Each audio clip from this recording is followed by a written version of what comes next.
हर हर महादेव। बोल शंकर भगवान की जय। मैया भवानी की जय। कार्तिक गणेश भगवान की जय। एक बार प्रेम से बोल दी सच्चे दरबार की जय। तो हमनी के भोला जी गौरा मैया के फुसिला के लिए आई रहनी। अच्छा उहाँ कहतनी कि हमरा कोठा अलमारी बा, हाँ हमरा हाथी घोड़ा बा, नौकर चाकर बा, नौकर चाकर बा, हमरा पूरी मिठाई बा, लेकिन यहाँ कुछ मिला नहीं। यहाँ अली तो उनकर भांगे रगरत रगरत रोज दिन बीते। ओहो। कहतरी कैसे तो हमारा शिव गुरु के अखिया लाले लाल बा। तो हमारा शिव गुरु के अखिया लाले लाल बा। कमर में मिर्गा छाल बा।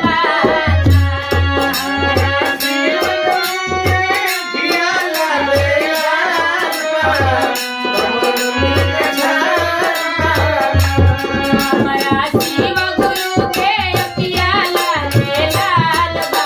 कमर में मिर्गा छाल बा।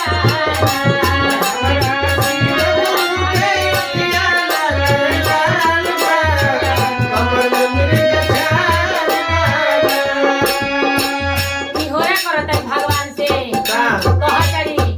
कहतरी कि गौरा करेली तोहार छोड़ दी भंगिया के आहार। गौरा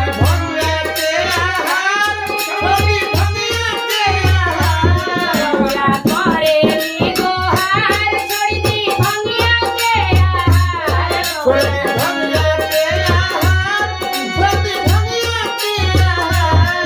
भैया कहतरी मैया तो भंगिया पीसत पीसत हाथवा लागे लाल बा। कमर में मिर्गा छाल बा।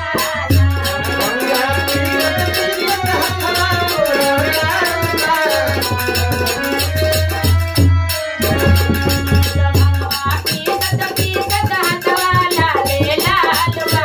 कमर में मिर्गा छाल बा।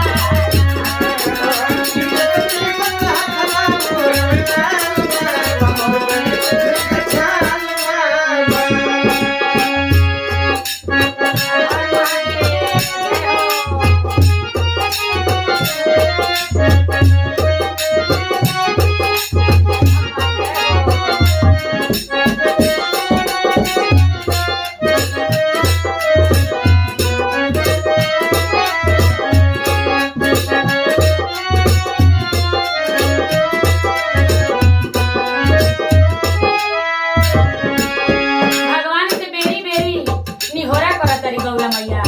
कहतरी कि रौरा मड़ई के बाजार छोड़ दी, हमरा के महल बनवाई। कहतरी कैसे गौरा करेली तोहार छोड़ दी मड़ई के बाजार।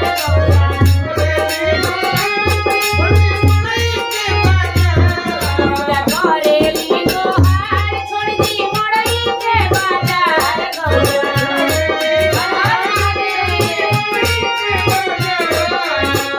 कैसे कहतरी तमड़ैली पतली पत हाथवा लाले लाल बा।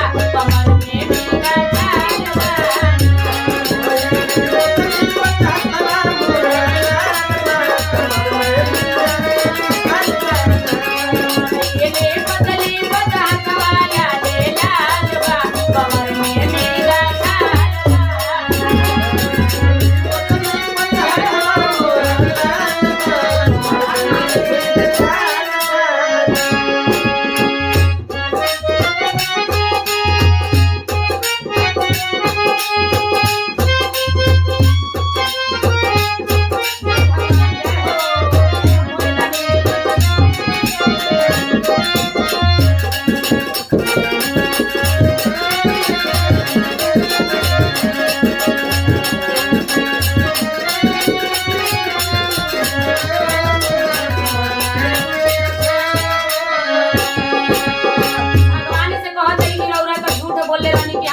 हाथी घोड़ा बा हमरा गाड़ी मारुति बा लेकिन यहाँ आईनी तो बस है के डोरी घींचत घींचत हमार जान जाला कहत है कैसे कैसे गौरा करेली